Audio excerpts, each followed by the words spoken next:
Update. Am I the a-hole for not offering to pay for my husband and his kids, leading him to spend all his savings? Original post. For a while now, my husband John has been getting more and more angry over little things, and generally moody and distant. I'd finally had enough and approached him about separation. This conversation led to a big blowout and him revealing the state of his finances. My husband and I have always kept our finances separate. Also, although we call each other husband and wife and had a wedding, we are not actually legally married. This was primarily for inheritance purposes, because we each have older children from previous relationships. Anyway, John revealed that he had basically no savings left. That all the money he had saved for retirement and for his kids' schooling was gone. Furthermore, he said it was all my fault since he used all the savings up to try and keep up with my lifestyle. There was never anything crazy in terms of bills or anything like that, and we always split it all equally. The house we live in I own outright as well, so there wasn't a mortgage payment.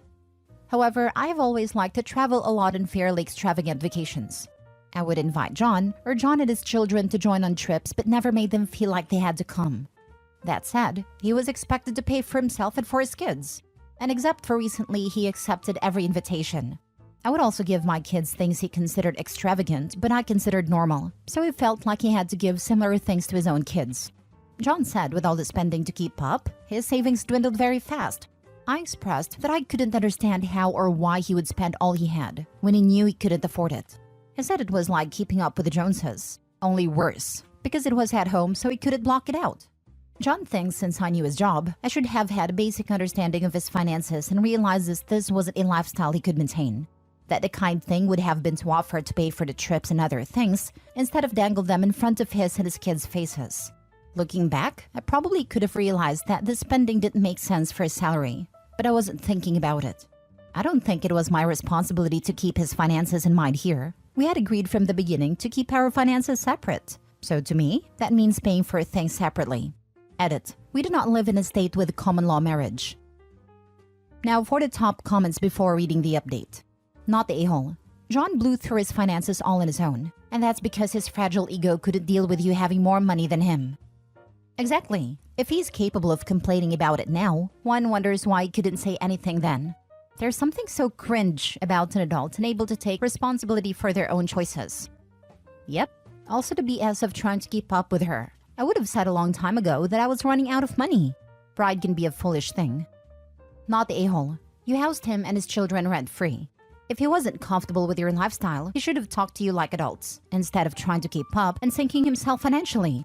That being said, you never agreed to support him beyond free housing, and it's not fair to expect you to deny your children memorable experiences because they can't afford the same, as long as your kids aren't acting like a-holes and rubbing it in his kids' faces. I agree with this wholeheartedly. I'll add, however, that whether or not incomes are being combined, finances and expectations and goals, including traveling, should always be discussed heading into a serious relationship. Lesson learned, OP. Hopefully lesson learned for a partner. Not the a-hole. I think he was upset about not being the man and not making as much money than you, so he felt he had to spend the money to keep up his pride. At any time, he could have talked to you about you both spending less money on things, but he didn't. That is 100% his fault. Now for the update. After reading all the comments in my first post, I realized I needed more time to think about things. I also thought with the situation how it was, it would be best that we spend holidays apart to avoid controversy. He wasn't a fan of the idea, but I eventually got him to agree to go. Last week, things settled down, so we met up to have a more detailed discussion about the state of his finances. A few more things were revealed. I found out that he had lost his job earlier this year and didn't tell me. He got a new job in October, but he went over 4 months without, while pretending he still had one. During that time, he only got a small amount of money from unemployment, so he started putting everything on his credit cards. His new job doesn't pay as much as his old one, so he hasn't been able to pay more than the minimum towards his debts, which are now substantial. I feel like if he had just brought up all these issues earlier, this could have been avoided, or we could have worked something out. Now I really just feel like I can't trust him. I can't trust him with money, and I can't trust him not to hide things from me. I just can't see going back and trying to make things work with him at this point. Since he doesn't have a place to take all their things, I've agreed to store their stuff in my garage until it gets more settled. Which means I won't be able to make as clean of a break as I would like right now, but for the most part it's over. I totally get how you're feeling. All I had to do was be honest with you. And well, yes, I get you're looking back and thinking, gosh, I guess I should have been able to figure out that if he made less, he probably really couldn't afford some of the trips. But as an adult, he literally could have just said that and told you to go ahead and have a good time. And then he would go on the next one with you. And then to not even tell you he lost his job and went for 4 months without one. All of this points to him having a pretty fragile ego. And that is not your problem, although they are at the end. He sure was trying to make it your problem.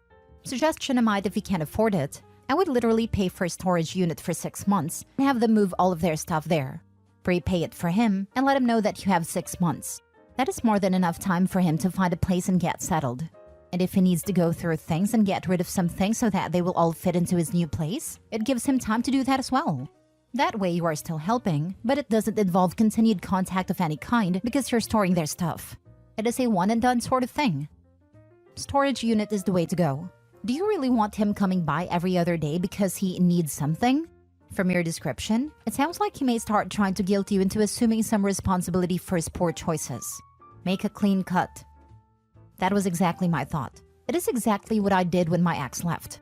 He left all of his stuff, apparently thinking I was going to keep it in the house or store it. And that was a definite no.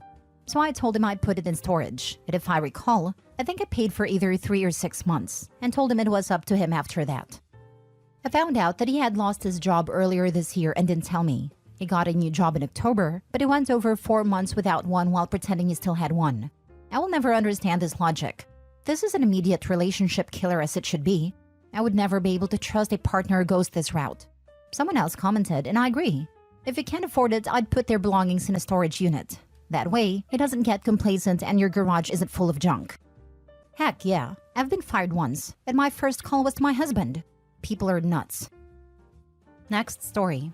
Am I the a-hole for telling my husband that his buddy's wife needing help is not my problem? My husband and I live right next door to his friend Tim and his friend's wife Jonah. I have a 4-year-old son and a week-old daughter. Tim and Jonah have a 5-year-old and 3-day-old boys. My labor went a lot smoother than hers did. She ended up needing an emergency hysterectomy as she was bleeding out on a delivery bed. They just came home last night. Now when they got home, Tim called my husband down to smoke a joint, and when he got back upstairs, he told me that Tim had asked him for a favor.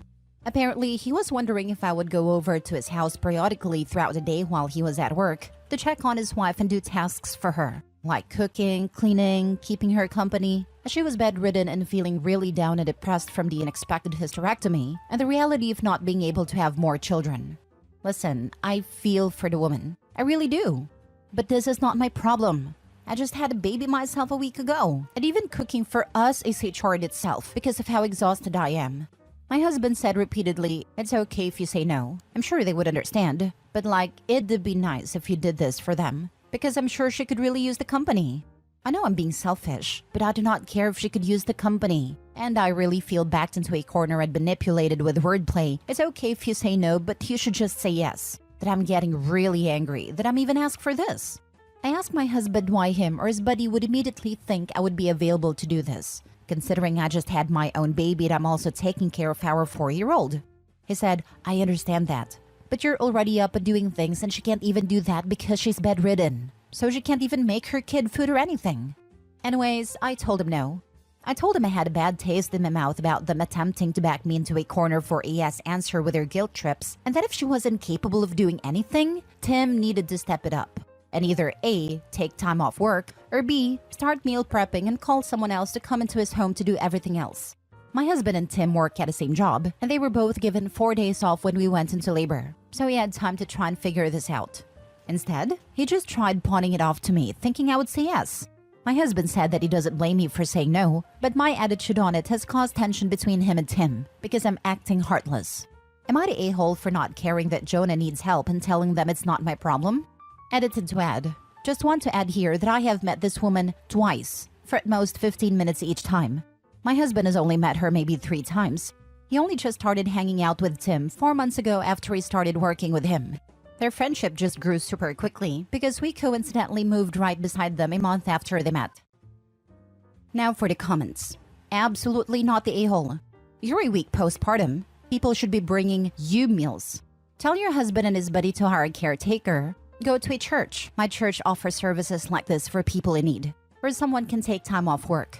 I freaking hate when people feel the need to be charitable with the resources of other people. They both get to feel great about helping her out, while you, still bleeding in postpartum, get to take on another household chores. Not a-hole. Your husband and his buddy are a-holes. They basically voluntold you to do this. This isn't your problem, responsibility, or business. Husband's buddy can hire someone, or actually take time off to care for his wife and kid. Just because you live next to them doesn't mean anything. Next time they're having a meeting of the minds while smoking a joint, tell him to leave you out of any plans he/they have. They could have both spent that joint smoking time batch cooking meals, cleaning the house, etc.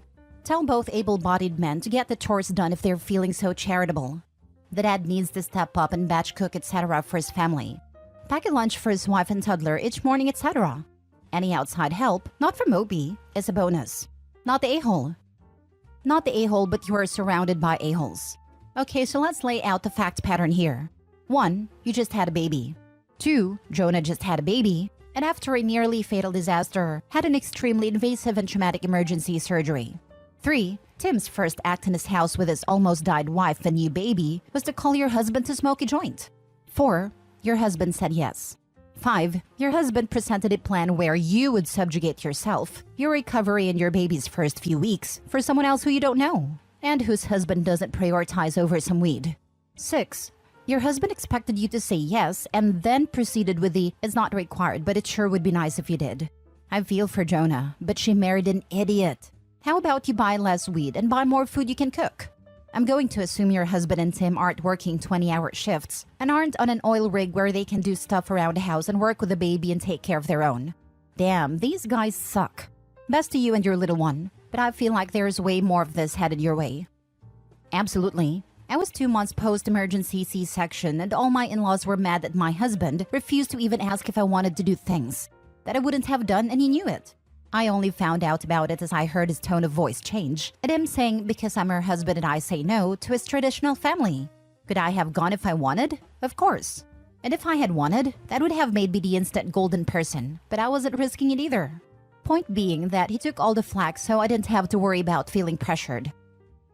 Last story. Am I the a-hole for telling my wife that I also have a right to be sad?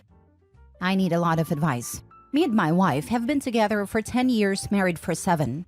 We have a little girl who's 5. Wife 2 years ago lost our baby, a stillborn. Do I blame my wife for losing him? No, of course not. She couldn't control it. That was June of 2022.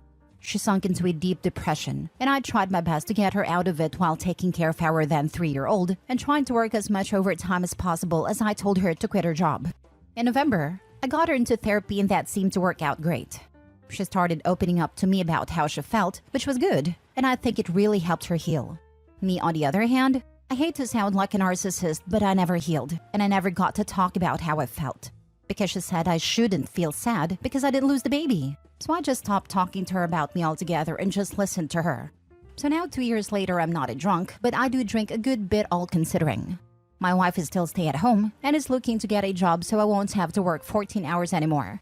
She also wants to try again for a new baby, and I told her no, that we are not going to try again at the moment. She asked why, and I said, "You are healed from the death of our baby, I am not." She got mad and said that I shouldn't be sad because I didn't carry him and have to push out a stillborn. I just kinda said okay and went to get a drink. She had thrown out my alcohol. I told her we all grieve in different ways, and I'm grieving by drinking, so she should not have thrown out my drink.